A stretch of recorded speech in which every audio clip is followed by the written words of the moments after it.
If you work with a lot of similar photos in Adobe Lightroom Classic, stacking by visual similarity is one of the fastest ways to keep your library organized.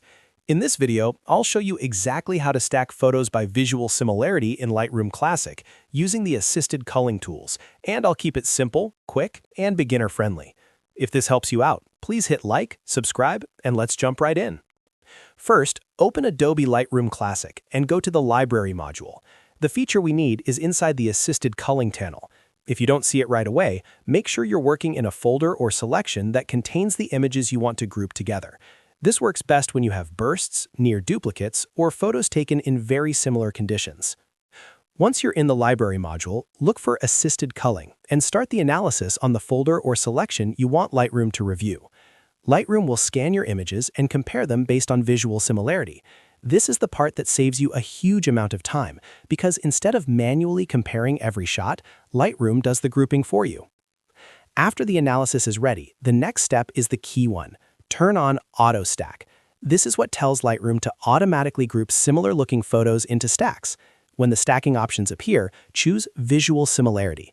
If you also see an option to stack by time, make sure you select the Visual Similarity setting, since that is the feature you want for grouping photos that look alike even if they were shot in a sequence. Once Visual Similarity is enabled, Lightroom will begin organizing the photos into stacks automatically.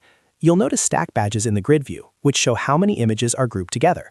This makes it much easier to browse your shoot, compare near duplicates, and decide which photo is the best one to keep. Now take a moment to review the stacks. Click on a stack badge to expand it, and you can see every photo inside that group. If a stack doesn't look quite right, you can always adjust it manually.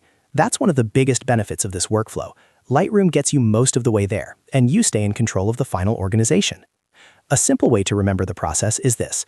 Go to Assisted Culling, turn on Auto Stack, choose Visual Similarity, and let Lightroom do the rest. That's really the full workflow. Once it's done, your images will be cleaner, easier to manage, and much faster to review.